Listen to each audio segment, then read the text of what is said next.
শরীরের কোথাও কেটে গেলে তা আপনা আপনিই ভালো হয়ে যায়। এটি আসলে কিভাবে ঘটে? এটি অত্যন্ত জটিল কিন্তু সুশৃঙ্খল শরীরবৃত্তীয় প্রক্রিয়া বা ফিজিওলজিক্যাল প্রসেস। এই ক্ষেত্রে শরীর নিজেকে মেরামত করার জন্য মূলত 4টি ওভারল্যাপিং বা পর্যায়ক্রমিক ধাপ অনুসরণ করে, যেমন হেমোস্ট্যাসিস মানে রক্তপাত বন্ধ, ইনফ্লামেশন বা প্রদাহ মানে ক্ষত পরিষ্কার করার প্রক্রিয়া, পলিপিরেশন মানে নতুন টিস্যু তৈরি, রিমডেলিং বা ক্ষত মজবুতকরণ। হেমোস্টেসিস বা রক্তপাত বন্ধ, আঘাত পাওয়ার সাথে সাথে স্নায়ুর পেন রিসিপ্টর উদ্দীপ্ত হয়ে সিম্প্যাথেটিক স্নায়ুকে সিগন্যাল পাঠায় রক্তনালীকে সংকুচিত হওয়ার জন্য, যেন বেশি রক্ত বের হতে না পারে। এটি কয়েক সেকেন্ডের মধ্যে শুরু হয়।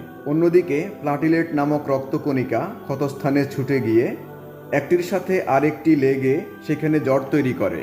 একই সময়ে শরীরের ক্লটিং বা রক্ত জমাট বাঁধার ফ্যাক্টরগুলি সক্রিয় হয়ে ফিব্রিন নামক প্রোটিনের জাল তৈরি করে, ফলে ওই স্থানে একটি আস্তরণ তৈরি হয় যাতে জীবাণু না ঢুকতে পারে। ইনফ্লামেশন বা প্রদাহ ক্ষত পরিষ্কার করার প্রক্রিয়া। রক্তপাত বন্ধ করার পর শরীর নিজের ক্ষতস্থান পরিষ্কার করার কাজ শুরু করে।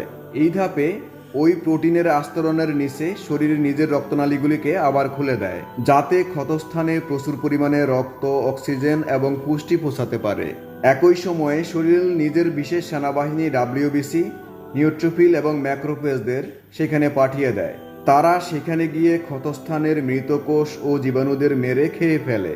এই অ্যাকশন রিয়াকশনের কারণে আমাদের ক্ষতস্থান লাল হয়, গরম লাগে এবং ফুলে ওঠে। পলিপিরেশন বা নতুন টিস্যু গঠন।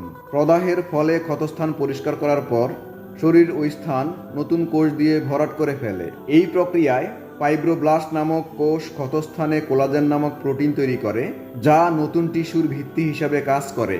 এই প্রক্রিয়াকে অ্যানজিওজেনেসিস বলা হয়। এবার শরীর ক্ষতস্থানের ভেতরের উপরিভাগের কোষগুলিকে বলে উপরের দিকে সরে আসতে। নতুন কোষগুলি আগের তৈরি হওয়া আস্তরণকে সরিয়ে দিয়ে ক্ষতস্থান নতুন চামড়া দিয়ে ঢেকে দেয়। এই প্রক্রিয়াকে ইপিথেলিয়ালাইজেশন বলা হয়। শেষ ধাপ রিমডেলিং বা মজবুতকরণ। শরীরে আবার এটি 3টি ধাপে সম্পন্ন হয়, যেমন কোলাজেন পুনর্গঠন মানে প্রথম দিকে তৈরি হওয়া অগোছালো কোলাজেনগুলি বিন্যাস হয়ে আরও মজবুত কোলাজেনে রূপান্তরিত হয়।